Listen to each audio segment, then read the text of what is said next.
Shalom sahabat, kembali lagi dengan saya, Yunus Maneh.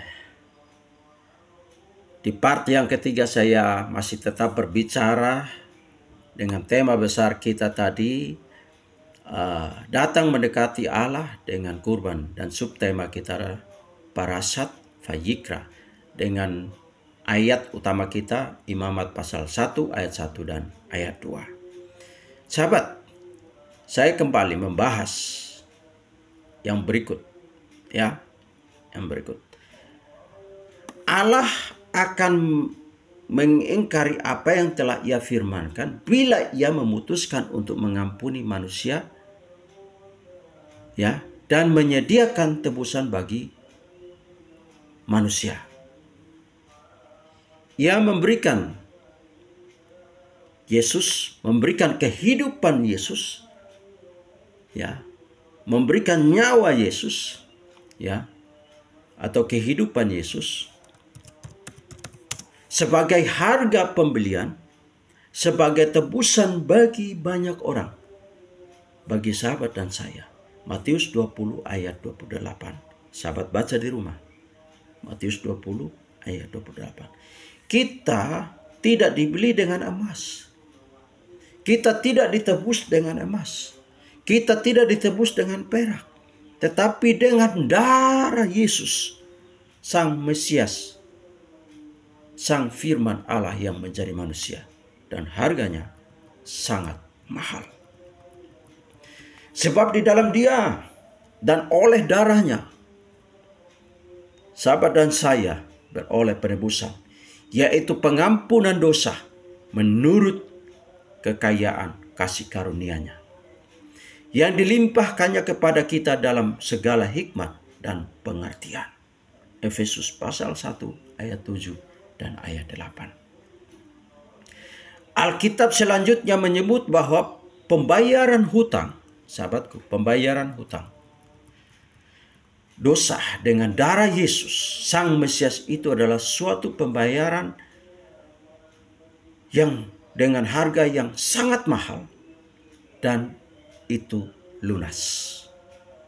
1 Korintus 6 ayat 20. Sebab kamu telah dibeli dengan harga yang telah lunas, dibayar. Karena itu muliakanlah Allah dengan tubuhmu. Kemarin saya sudah membahas. Muliakanlah Allah dengan tubuhmu. Maka bagi orang-orang yang percaya, segala korban darah dalam ketentuan hukum Taurat telah digenapi oleh kematiannya Kristus di kayu salib. Maka orang-orang percaya dapat datang mendekat kepada Allah tanpa harus membawa kurban, darah binatang. Setelah perjanjian baru hadirnya Yesus, maka kita tidak lagi diwajibkan untuk, ketika kita datang menghampiri Allah, tidak lagi diwajibkan dengan membawa kurban darah ternak. Tapi hari ini hamba, saudara dan saya telah dibebaskan dengan kurban darah Yesus dan dibayar lunas.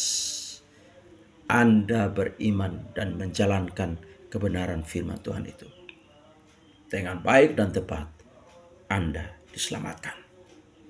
Maka sekali-kali Anda jangan pernah memutuskan untuk meninggalkan Yesus, Anda tidak mendapatkan hak lagi dalam kerajaan surga. Kemarin saya sudah bahas tentang murtad itu.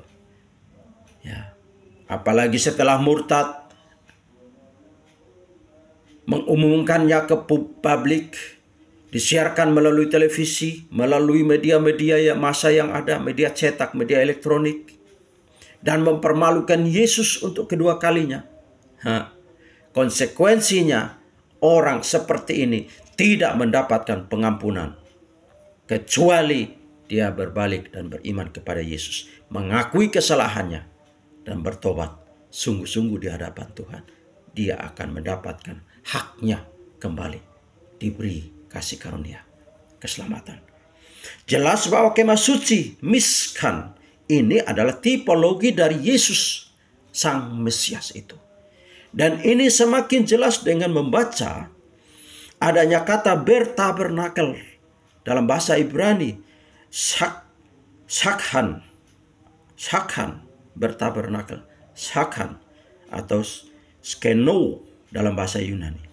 Dalam ayat ini kita lihat Yohanes 1 ayat 14 berkata, firman itu telah menjadi manusia, ya, firman yang menjadi manusia, ya. Bukan Allah yang turun langsung jadi manusia. Firman Allah itulah yang menjadi manusia. Firman itu sifat Allah yang menjadi manusia. Alkitab mencatat jelas. Firman itu yang menjadi manusia. Dan diam, eskenosen, berkemah, bertabernakel di antara kita. Dan kita telah melihat kemuliaannya, yaitu kemuliaan yang diberikan kepadanya sebagai anak tunggal Bapa, penuh kasih karunia dan kebenaran. Dalam bahasa Yunani di sana dikatakan begini, sahabat yang dikasih oleh Tuhan. Kai hologos, adapun itu firman, sars egeneto, telah menjadi manusia. Kai eskenosen, dan dia berkemah, dia bertabernakel, ya. Enhemin kai et heas sametha ten di antara kita. Bahkan kita telah melihat doksan auto, kemuliaannya. Doksan hos monogeneus, kemuliaan. Dalam bahasa Ibrani kafot Adonai, sebagai yang tunggal, yang unik. Para patros dari Bapa, pleres Karistos, kai aletheias, penuh dengan anugerah dan kebenaran. Rasul Yohanes menuliskan verba eskenosen, dia berkemah atau dia bertabernakel. Ya, dia berkemah atau dia bertabernakel. Yang bermakna sepadan, atau kalau kita bandingkan dengan naskah bahasa Ibrani, Vayiskon, dan dia berkemah, dia bertabernakel, dia berdiam, dari akar atau kata dasar shakhan. Maka Yohanes 1 ayat 14 merupakan penggenapan dari kehadiran firman Allah yang secara tipologi hadir di dalam kemah suci. Mahiskan, ya, kehadiran Allah, maksud saya kehadiran Allah yang secara tipologi hadir di kemah suci. Hamiskan, bahwa dalam kesaksian Rasul Yohanes ini berkata, kini sang firman itu berdiam, bertabernakel, bersekinah di antara kita. Tampak bahwa Rasul Yohanes sengaja menggunakan pemahaman shakhan ini yang telah dikenal baik oleh orang Yahudi dalam pemahaman ibadah mereka tentang tabernakel di zaman Musa. Bahwa Sang Mesias, Yesus Sang Mesias adalah antitipe dari apa yang dialami bangsa Israel di padang gurun, yaitu hadirnya Allah di dalam kemah sucinya. Hamiskan, ya, bahwa apa yang dahulu dialami bangsa Israel dan tertulis di dalam kitab suci Tanakh, ya, Perjanjian Lama, menjadi pelajaran dan pengharapan bagi umat, sebagaimana tulisan dari Rabi Saul atau Rasul Saul Paulus dalam Roma pasal 15 ayat 4. Sebab segala sesuatu yang dituliskan dahulu telah dituliskan untuk menjadi pelajaran bagi kita, supaya kita teguh berpegang pada pengharapan oleh ketekunan dan penghiburan dari kitab suci.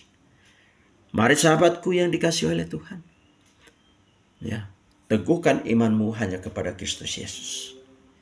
Jangan sekali-kali engkau berkata, aku mau pindah agama saja, karena di agama sana lebih baik. Sahabat yang dikasihi oleh Tuhan, saya pernah berkata begini, semua agama baik.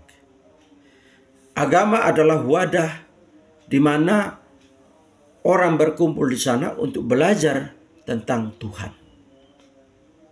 Tetapi agama tidak pernah membawa orang masuk surga. Ya. Begitu juga hamba Tuhan. Pendeta mengajarkan tentang kebenaran firman Tuhan. Seperti saya hari ini menyampaikan. Saya tidak punya otoritas dan kuasa untuk membawa Anda masuk surga. Paling tinggi saya menghantarkan Anda sampai kuburan. Tetapi yang mampu membawa Anda masuk surga adalah iman Anda kepada Kristus Yesus. Pendeta sekalipun tidak sanggup membawa Anda masuk surga.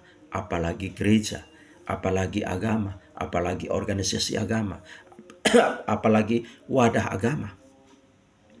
Apalagi nabi. Manusia biasa yang dijadikan nabi tidak bisa membawa manusia masuk surga. Hanya Yesus manusia ilahi, sang firman yang menjadi manusia. Dialah yang mampu dan membawa Anda masuk surga. Maka dia bilang, akulah jalan dan keselamatan. Tidak seorang pun sampai ke surga kalau tidak melalui aku. Yesus telah menguncinya. Ya. Dan hanya dia saja yang berkata, akulah jalan dan kebenaran dan hidup. Tidak seorang pun sampai ke surga kalau tidak melalui aku. Amin. Mari kita berdoa. Tuhan, di 3 part hamba sudah sampaikan. Dan kiranya Tuhan memberkati setiap orang yang mengikuti part demi part.